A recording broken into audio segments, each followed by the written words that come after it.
as I was making my new Instagram account and all that, I ended up coming across someone that I used to go skating with, one of many, and on her Facebook account, or excuse me, Instagram account, one of her labels said something like, making a life that I love. Or in other words, I'm gonna make a life that I love. This type of way of living is dangerous. Not that I'm saying that it's something that stands out. I mean, that's one of the things that stands out, but one of many.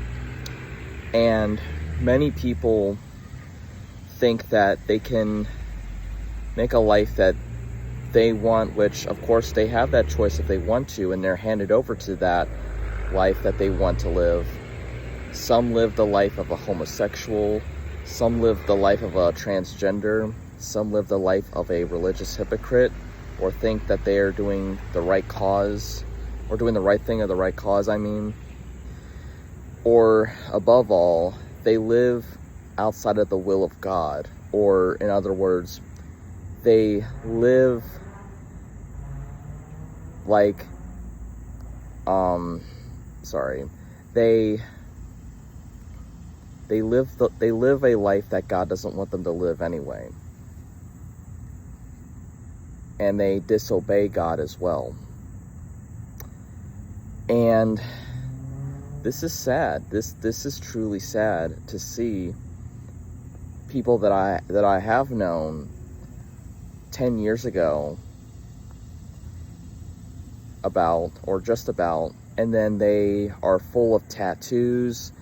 They are full of homosexuality, transgenderism. At least I know one person that is a transgender, that, or maybe two, I don't know. That's not really my business to know or concern at the moment.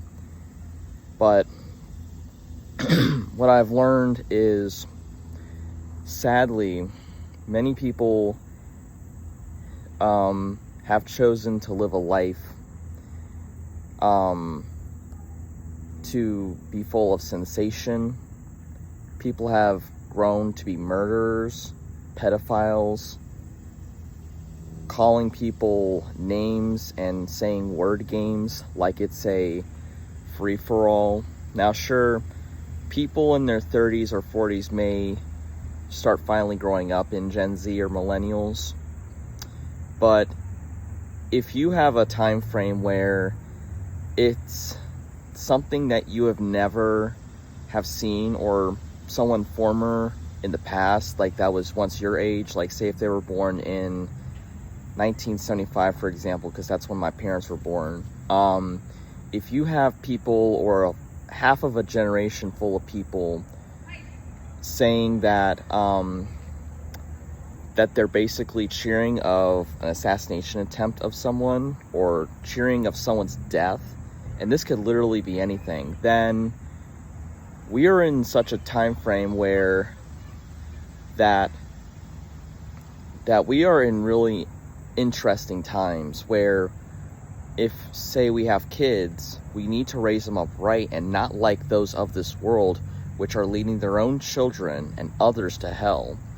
And not even if we don't have children or a wife, by our many words and by our many ways how we act is what's going to lead many people to hell. And many are already on that path. So, what is the point of this video, you may ask? Or what is the point of me speaking right now, you may ask? The point of what I'm saying is, live your life for Jesus. Live your life in the will of Christ. And this needs to be more than just word salad. This needs to be more than just showy practices or physical practice. This needs to be at the core of your being, like within you. Like you need to be living your life for Jesus and have love and reverence for him. You need to obey him as well. And it really is sad to see, like, people that I have watched grow up even those who have scrutinized me or even have shown their own hypocrisy, calling me names and word games, but then they themselves are what they call me, and yet they don't realize it.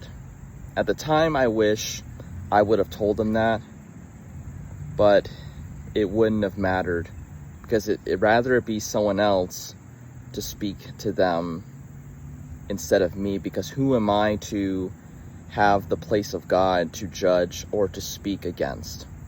If you have an ear to hear, may you hear and understand. I don't mean this one-sided basically. May the Lord reveal to you the mystery in your hearts, what I mean by what I said. So, truth be told, live your life for Jesus. And like I said, this needs to be more than just words or word salad or whatever it goes, or just works and all that stuff. It needs to be really true.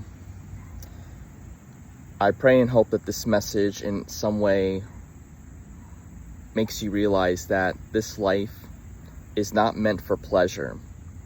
It's meant to be serving and loving Jesus and loving others as Jesus said.